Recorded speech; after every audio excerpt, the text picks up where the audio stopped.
All right, delighted to be joined in studio by Corofin's Kieran Molloy, who has just been crowned the AIB GAA Club Footballer of the Year for 2018-2019. Congratulations. Thank you very much.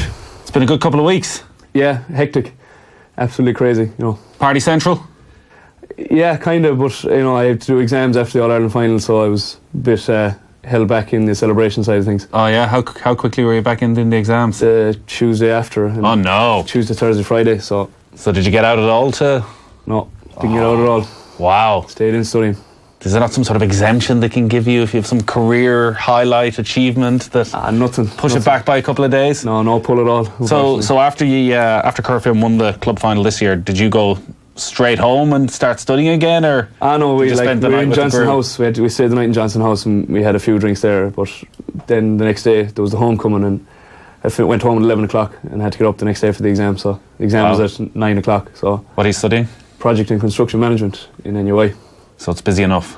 Yeah, it's pretty busy now. You sound like you've got the busiest life of any 22-year-old in Ireland between club football, that's a year-round activity because Corofin are so bloody good, involved with the Galway senior squad, college, Sigerson Cup. How many different teams are you playing with? 3, I think. Just 3 at the moment, yeah. Yeah. Do you get any free time? No, but I think I might have to go play in Interfirms as well during the summer. Oh, really? What company are you going working for? JJ Radigan's. It's a construction company down in Galway. Who are the other star players of the JJ Radigan's? They haven't given me too much information on it. No, it's just... That's part of the gig. You get the job, you got to play in the team. Yeah. Wow. You're obviously loving it, though. Yeah, it's great. It's a great thing to be able to do. Like some people aren't able to do, but, I think every day is just enjoy every day playing. Yeah. Do you have any hobbies outside of football? I try to play a bit of golf when I can, but I'm only well average. No handicap yet. Just trying. You're just tearing around a little bit. Yeah. So, what Corofin have achieved over the last couple of years in particular has been sensational, and particularly the style of football. Gaelic football's in a position where there's a lot of negativity around it all the time. Corofin, it seems, is one of those rare things that everybody speaks positively about the style of football because it's so attacking, it's so free-flowing, you rack up such big scores. It must be enjoyable to play in. It's very enjoyable to play. There's a lot of thinking on your feet, and they say go out and play your own game, and there's no real systems to be sticking to. It's just play it as you see it, and it's drilled into us from underage as well. Since we were 6 and 7, we're constantly learning the skills, and when you get older, you get bigger, you get stronger, and you get faster. And if you have them skills from underage, you can implement them a lot better. So I think that's where it comes from. It all comes from the underage. And generally, as you get older, better, stronger, also your mental capacity for taking in information and tactics and game plans grows as well. And most coaches, most clubs want to take advantage of that. And whether it's a defensive system, a sweeper system, they want you to play a certain way. Surely in Corofin, at some stage along the way, somebody tries to change that. Not really, no. It's we obviously analyse teams and say, right, we'll do this if they do that, but if they don't do it, just go out and play your own game and try and make them mark you more so than you mark them. When you field the ball, they're not going to do any damage on you. Yeah, well, very true. Where did that come from in Corofin? It's hard to tell. I started at, I think it was 5 or 6 or something, but it's just hard to know. It's kind of like it's drilled into us. It's nearly an ethos. It's nearly gospel at this stage, that. You play football, you kick the ball, and you run after it again. There's no going backwards and sideways. Only if you have to. So it's always just keep trying to score more so than hold the ball and let them come out. And it's just get up there as quick as you can and put it over the bar. And if you were to go down and watch an under-12s training session, would it be exact same thing? I think there was videos of the under-12s playing in Crow Park, and the 2 goals were nearly scored the exact same way. Yeah. And it was fantastic to see the 2 kids, the 2 teams doing that. Yeah, Frank Morris was the man I think I saw who was generally credited with Frank. The open-mindedness that actually we're just going to play football the right way, the enjoyable way. Yeah, Frank done an awful lot with us at underage. I think I had him from 6 until I was 12 or 13, and he always said don't worry about winning, get your skills down, get catching and kicking and running off the shoulder. You could credit Frank for a lot of it, but nowadays I know a lot of parents have stepped up. I think this would be 150 kids training on a Sunday morning. So a lot of their parents are just down training them and showing them, trying to replicate what Frank has done for us. And trying to replicate that, most clubs I'd imagine will find it so difficult, because you say it's not just one person, you're bringing in a huge amount of coaches, all of whom want to make an impression, and some of whom are happy to just help out. Some of them probably dream of coaching the Corofin senior team at some stage. And often that ethos of go out, play, have fun can get lost very quickly because coaches want to win. Yeah. Like, how do you maintain that actually we're just here to have fun? And when does that change? At what age do you want to start winning? At minor, I think it is really when it kicks in. Like, you know, minor championship gets looked at a lot, and you have, like, obviously you have Galway minors, like the you know. So I think it's more so minor, maybe at the end of under 16, but you're not worrying too much about winning at them ages. But and were you winning at underage? Under 12, under 14? Never won anything really at underage. It was only when I was 16 I was playing minor for club, and I think I won my first county final at that age, and I didn't win anything again then for the next 2 years. And were you not looking around when you were 12, 13 at other clubs in Galway who were winning county titles thinking, why isn't that us? I didn't think too much about it. Like, you know, it was just, we never could really seem to catch a break. Like, we get to finals and we just lose, and, like, you know, I wasn't exactly big either growing up, and, like, you know, they were just bullying us when we were younger, like. But now when we all got to minor, then everyone kind of levelled out, and then, as I said, from underage we had all the skills, and that just took over then from there. It's such an education for other clubs as well, because kids don't drop out because they're losing. Kids drop out if it's not fun. Yeah, and, like, it has always been fun, like, and I know sometimes you wouldn't want to go, but then that's when your parents would step in, and, like, my mother was absolutely brilliant. She brought me everywhere. Like, I think I was playing 4 or 5 sports when I was 14 or 12 or something. She just kept bringing me places, and then football took over. But any time there was a game or anything, she was always there to bring me places, and even the father as well. Like, it was great. At what age did you decide you're going to concentrate on the football? 16. Yeah, 16, then kind of everything dropped away. I was playing hurling, I was playing golf, I was swimming, and that kind of all dropped off, and just football took over then. The change from the senior team then to a real attacking style, Stephen Rochford, it seems, was pretty key to that. Were you just coming into the senior setup when Rochford was appointed? Yeah, I was just coming in. I think I was only kind of coming on in them games when Rochford was over us. But, like, he did bring a great structure to the club, you know. He kind of showed us what we need to do, and then when Kevin O'Brien took over, he had great knowledge of what to do. And what do you mean by structure? Oh no, like, just a training, and just, you know, everyone's there and on time, and, like, you know, you come on time, you don't be rocking up 5 minutes late. Like, it's unacceptable. Like, it's just structure and training as well. Like, you know, you don't walk from one drill to the next. You're not kind of thinking, oh, what am I doing here? Everyone knows now what you're doing, and you jog or you run to the next drill, and that's it. The success that's been there, certainly at local level in Galway, has been sustained. It's 14 of the last 22 county championships, 6 in a row. There was obviously an All-Ireland success even going back all the way to 98. So I guess as well for kids in Corofin, there is a path forward that when you were growing up, you knew players who had won All-Ireland club titles, that actually you know that you're probably going the right path. Was that something you thought about growing up, that actually this is a club that can achieve things? Like, I never really did, like, because I didn't really start taking football seriously till I was 16. As I said, it was just for fun. But, like, when you do start thinking about them things, you're like, right, the club has kind of done this before, you know, why can't we do it again? You know, and then 2015, then I think I was 17 or something, and went training or whatever, but I was never with them. And then you went back the next year and you're like, okay, we might try to do it again. But I think we lost to Crokes in the semi-final. And then from there on now, it's just been massive success. Like, it's surreal, really. Yeah. The contrast then when you go into a county setup and you're playing for several different teams between, as we touched on, between college, between club and between county. County setup, there's not many teams playing the way Corofin are. Do you understand why? Are you surprised more teams aren't just doing the basics and going out and attack? No, I'm not really. Is it too simplistic to say it's attack? It's a bit like, it's not just all attack. Like, obviously we do have certain things we do in defence, but, like, at county level there's some lethal forwards, like, and you do need to have some form of system in place to try and negate them. Like, and I know a club, some clubs might have 2 or 3, and it mightn't be as big of a deal, but at club, you know, there's 6 good forwards, like, and I'm sure people are thinking the same about Galway. Like, Galway have some outrageous forwards, like, in their line, and I know other counties are definitely trying to find ways to negate them lads. I guess you've shown that there can be that crossover between Corofin and county. You look at somebody like Ian Burke, who's just such a, I think most people would recognise, one of the most gifted forwards out there in terms of his ability to see a game and create chances for other people. So Galway are adopting some of that, but still a lot of the criticism that's come again for Galway during this league campaign has been about a negative style of football. Do you have to change your mindset when you go into the county setup? No, not really. I like to try and bring my own thing if I can, but obviously still knowing what the way Galway play is. So I do try to bring in my own style of it. But obviously you will have to learn your systems and what needs to be done. Physically, is it much of a step up to county?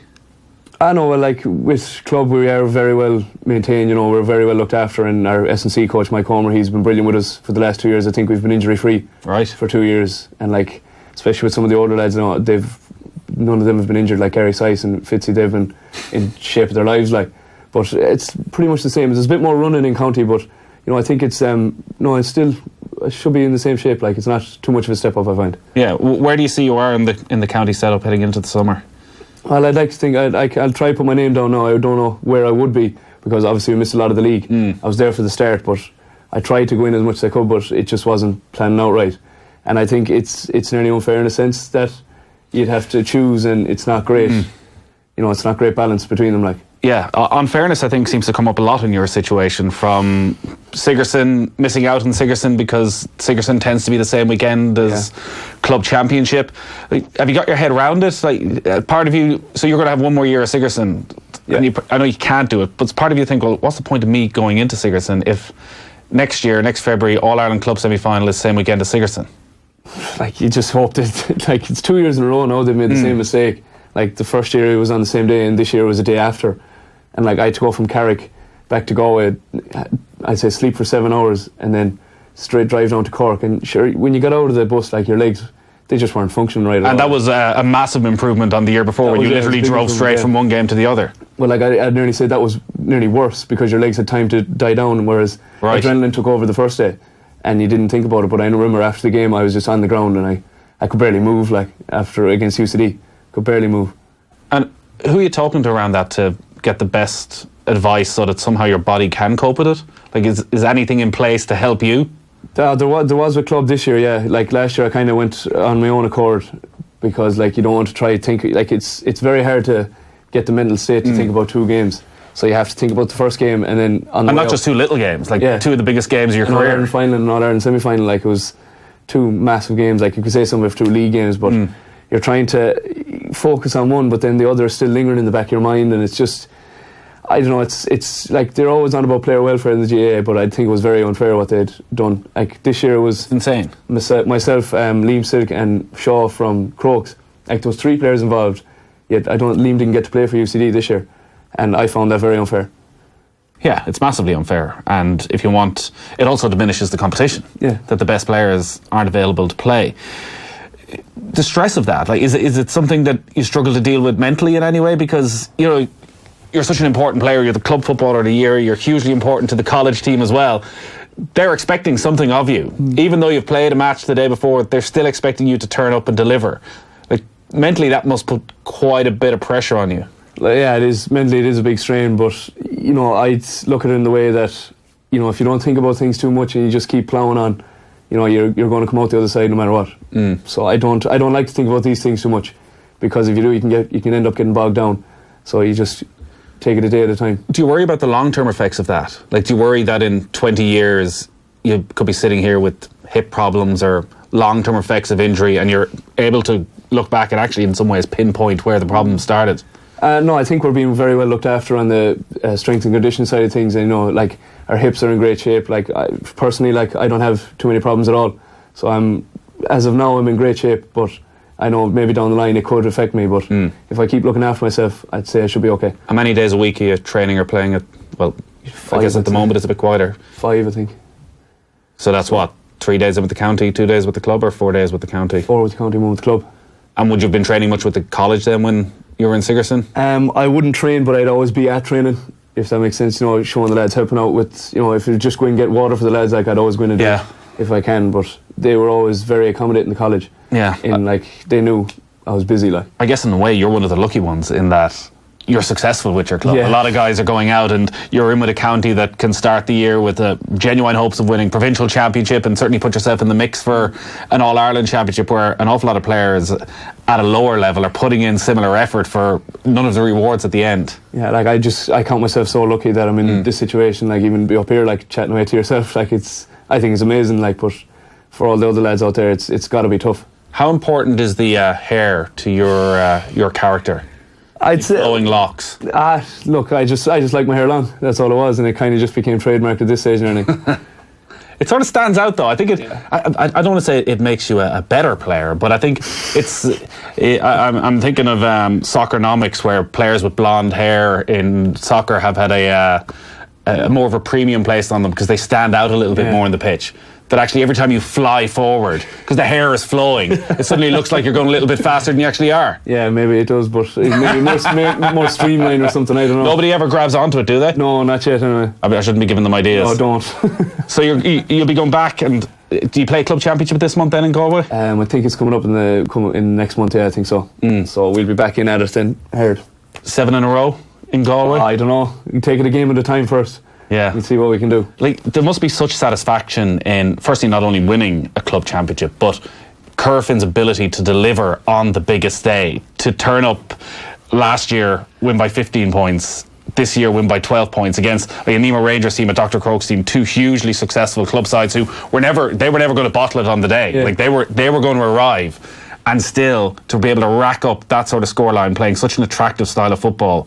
Like, do you take a moment? Maybe it's one of the reasons why it is so relentless. You don't take a moment to look back and go, what we're doing is slightly different to everybody else. Well, like, we don't really sit back and say, oh, pat ourselves on the back. Like, it's nothing new to us. It's just football to us. Like, you know, people think, oh, this is revolutionary football, but it's just football. Like, you know, it's kick passing. It's a very simple game. Like, yeah. But I think a lot of the time teams try to overcomplicate it, and we were just very lucky. And I'd say, you know, it all happened and fell right for us in the last 2 days in Croker. Like, you know, against Nemo, it just, everything flowed right, and, you know, we did get the ball kind of bounced our way. And I think against Crokes, like, until that sending off, you know, I think we were a point ahead, or they were in the lead or something. But I think, you know, it's just, I don't know how to describe it really. It's amazing. I'd say you get a lot of the similar questioning that the Kilkenny hurlers got of, what's the secret? There is no secret. Is the key to all of this. It's a legacy. Football. It's the ethos of the club. It's, as you say, actually 14-year-old lads out enjoying their football rather than being burdened by the expectation of, well, in 6 years you're going to be expected to be challenging for club titles. That somehow you don't let that get into their minds. Yeah, it doesn't be said to the kids at all. Like, it's literally just go out and play, and you know, if you don't like it, you don't like it. If you like it, you like it. That's kind of it. I guess you know no different from growing up in Corofin, but for what it's done for the local community in a rural area, it must be pretty special. Oh, it's great. Like, it's, you know, the people that come out to support us, they're half the reason we do it. Like, and the kids are the other half. Like, you know, it's absolutely brilliant. Like, the homecoming there was 3,000 or 4,000 people out, just out congratulating us and everything. I think it was 2 hours taking pictures with kids and everything. Like, it was brilliant, absolutely brilliant to see such a community. Like, when a community came together, and it's really amazing what they can do. So you've conquered all things club. On a personal level, is it a major focus for you now to firmly establish yourself as a senior intercounty player? I'd like to try anyway. Like, I'm going to see how far I can get this year. Who are the players that you look at around at the other counties, similar position, that you admire? Ryan McHugh. I think he's savage. Like, you know, the way he just gets up and down. I think he's brilliant. You know, and McCaffrey, I think, great player as well. Like, you know, it's all about the engine these days for the wing backs. Yeah. It must be a great thing for any wing back though, because it becomes probably the pivotal position for certainly the best teams. You're nearly like you're getting on the ball stage, constantly, like, yeah, as well. You know, you can get forward, and, you know, the wing forward is nearly expected to go. Like, so it's great to get up there. It's a beautiful thing. Congratulations on the award. It's a thing of beauty. The mantelpiece is pretty busy already, I'd imagine. Does that get pride of place? That's a nice one now. Yeah. Nice individual honour. Do you bring this back into the dressing room and go, it was all me, lads? No, definitely not. I definitely wouldn't have gotten it if it wasn't for the lads that were around me. Like, you know, they're absolutely fantastic all year, and, you know, they saved me a couple of times. So, like, they make you look better than you really are. Like, yeah. Kieran, thanks a lot for joining us in the studio. Well done, the award. Thank you.